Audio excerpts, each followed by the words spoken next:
Oke, baik. Kita lanjut ke sesi kedua. Di sesi kedua ini kita akan menjelaskan dimensi kecerdasan emosional dan dampak kecerdasan emosional bagi organisasi. Untuk dimensi kecerdasan emosional sendiri terdiri dari 7 poin. Yang poin pertama kesadaran diri, kedua elastisitas emosional, ketiga motivasi, keempat sensitivitas antar pribadi, kelima pengaruh, keenam tanggap, ketujuh tanggung jawab dan integritas. Oke, untuk poin 1, 2, dan 3 akan dijelaskan oleh Mas Erik Alfian. Ya, baik. Dimensi kecerdasan emosional. Sampai sekarang, kecerdasan emosional belum mampu diukur dengan alat ukur yang dapat diterima oleh semua pihak. Sehingga, para pakar pengembangan sendiri alat ukur yang berkaitan dengan kecerdasan emosional. Nah, di sini saya akan menjelaskan 3 poin, yaitu poin pertama, kesadaran diri. Kesadaran terhadap perasaan sendiri dan kemampuan untuk mengenali serta mengelola perasaan. Contohnya, seseorang yang menyadari bahwa mereka sedang merasa cemas sebelum presentasi dan mengatasi stres dengan teknik pernapasan. Poin kedua, elastisitas emosional, yaitu kemampuan untuk berkinerja secara baik dan konsisten di berbagai situasi dan tekanan. Contohnya, seseorang yang tetap tenang dan produktif meskipun dihadapkan dengan target waktu yang ketat. Poin ketiga, motivasi, yaitu dorongan dan energi yang ada pada diri sendiri untuk mencapai hasil, menyeimbangkan tujuan jangka pendek atau jangka panjang. Contohnya, seseorang yang memiliki motivasi yang kuat untuk belajar demi meraih kesuksesan di masa depan. Poin selanjutnya akan dijelaskan oleh Mas Fahmi.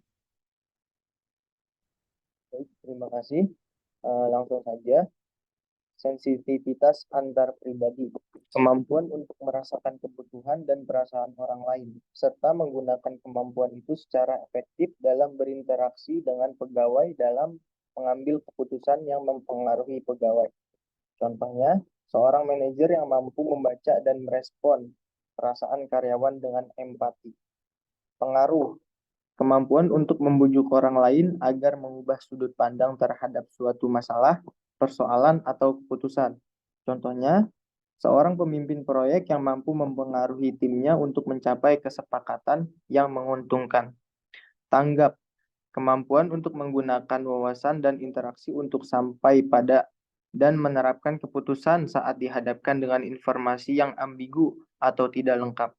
Contoh, seorang pengusaha yang cepat tanggap dalam mengambil keputusan bisnis. Bisnis di tengah ketidakpastian pasar. Tanggung jawab dan integritas. Kemampuan untuk menunjukkan komitmen terhadap suatu tindakan saat menghadapi tantangan dan untuk bertindak secara konsisten dan sesuai dengan persyaratan etika yang dipahamnya.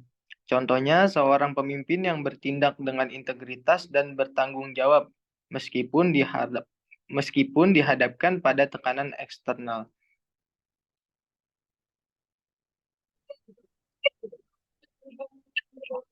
Untuk slide selanjutnya, dampak kecerdasan emosional bagi organisasi. Dampak kecerdasan emosional bagi organisasi, apa itu dampak kecerdasan emosional bagi organisasi akan dijelaskan oleh Mas Dea Gita Wijaya. Oke, baik, langsung saja. Dampak kecerdasan emosional bagi organisasi. Cernis dan Goleman 2002 menyatakan bahwa kecerdasan emosional berpengaruh terhadap aktivitas organisasi di beberapa area. Yang pertama ada retensi dan rekrutmen pegawai. Kecerdasan emosional seorang yang melakukan hal dalam membuat keputusan tepat. Kedua ada pengembangan bakat. Individu dapat mengembangkan kompetensi sosial dengan adanya interaksi sosial di tempat kerja. Dan yang ketiga ada tim kerja. Adanya interaksi dan negosiasi antar anggota kelompok secara aktif pada suatu tim kerja menciptakan harapan tentang bagaimana mereka sebaiknya berpikir dan bertindak dalam kelompok tersebut. Kurang lebih itulah faktor-faktor yang mempengaruhi kecerdasan emosional. Selanjutnya akan dilanjut ke sesi ketiga.